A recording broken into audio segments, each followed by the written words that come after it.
I guess I want to say a couple of things about how I'm disappointed with some of the conversation that's been going on. And it's not the lack of the quality. I think there are, some concerns that were nicely addressed by Ego Storms when he suggested in his response to apropos of wet snow just recently that it's not that, you know, this isn't really good conversation. The problem is that people in the future may actually think that this is what conversation is. And I thought that was kind of an interesting observation. But I think there are other issues here, and it has to do with the theist atheist debate. I think one is just a general lack of imagination, and I'm going to get to that in a second. But I think the more our overarching concern is to what extent is self righteousness like a sickness or a disease that just leaps from one ideology to the next, and people cling to what seems to be the fashion that allows them to wear self-righteousness with the right amount of propriety and or indignation toward those others who don't also have that same view. It is bizarre, and I've noticed it here. I mean, not only is it so obvious, I mean, it's the classic criticism of the churchies and the people who are the dogmatically fundamentalist types who are there always getting self-righteous about their beliefs and how they have access to, the big guy up in the sky, and they're gonna look with a kind of consternation and condemnation toward other people.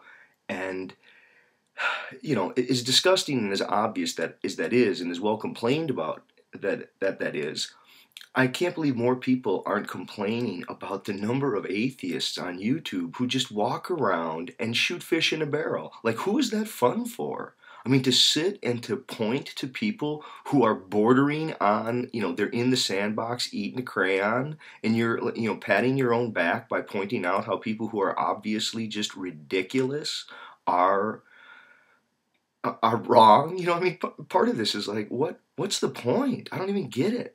Is it to be self-righteous? I'm watching so many of these videos, and I watch videos that get regular high numbers of views, and it's people airing self-righteousness. What is that about? It seems like, and I could be wrong, but it seems like we're all of us, we're fearful little animals who cling to idea systems, and we do so to stave off these fears of being wrong, being irrelevant, being, I don't know what it is, but it just seems very odd how much the very self-righteousness that was utterly distasteful in religion and in organized religion and in the sort of fundamentalist types is now leapfrogging over into so much of the atheistic debate, where I start to go, there are people here who just want to feel good about themselves by picking on what is really just, borders on absurd or dumb, or these are people who they need to go to school, they need to be educated, and other kinds of things. And the irony here, though, this is where it starts to get ironic, is that these same people seem to think in their self-righteousness that they have dismissed the concerns of thinking theists who don't agree with any of the dogma or any of the absurdity. See, I think one can give fairly sophisticated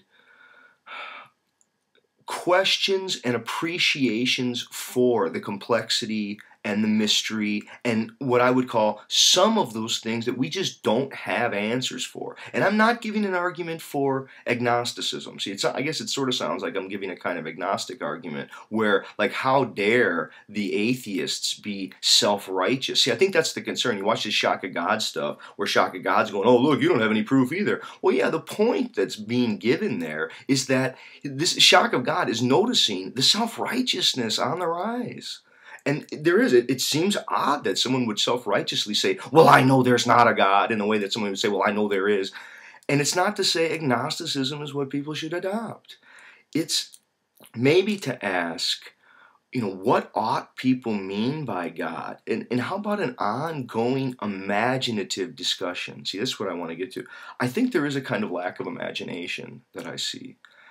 And, maybe comparatively, it would be useful to go to a thought pump like, is there something like a God on Star Trek? Now, my guess is lots of people here on the tubes, they watch Star Trek. You've seen, obviously, the Q. Now, the Q, is that a polytheism, monotheism? Is that a theism? Are the Q gods? Are they divinities? They're not mortal. When you start to ask of these kinds of fantasies and metaphors and useful imagination pumps, I think what we today call religion were the products of the imagination of earlier peoples.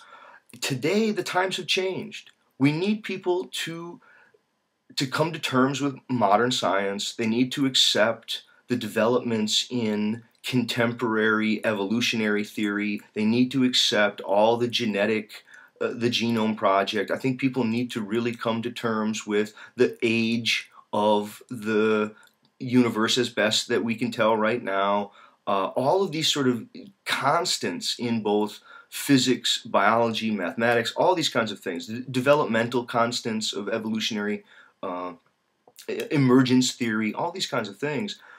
But standing atop that, people now need the kinds of imagination that give us, I think, believable understandings of the mystery and the kinds of questions that people still should have.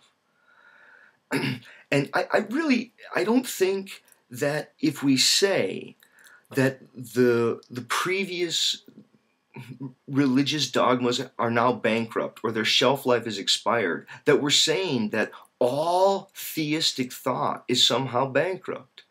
I think if people think that, I want to hear that argument. I want to hear a really imaginative argument that tries to show that there's no sense at all to any kind of theology. Because what I hear is a lot of sort of cloak and dagger three-card Monty going on, where people want to say they're attacking theism, but what they really mean is dogmatic Christianity. Or what they really mean is dogmatic Islam. They don't mean theism. They really mean a certain species of monotheism. They're not really talking about deism, and they're certainly not talking about yet-to-be-heard isms of the imagination. They seem not to be talking about the possibilities of something like a kind of nothingness, or a kind of Q, or whatever. A cosmic mystery that, I guess, is holographically distributed throughout the universe, and that paradoxically, like if the universe in any way has a paradox, maybe there is a God. And again, I'm throwing this out as a metaphor, people. But maybe there is a God, but God didn't create the universe. God somehow, paradoxically, had to create the universe that would create the God.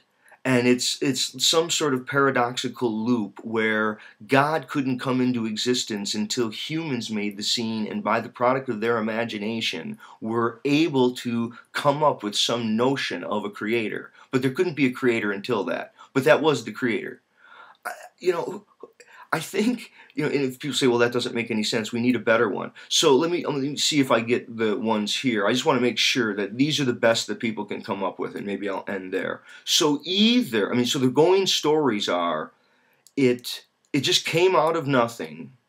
There was nothing, and then there was something, or whatever is just always was.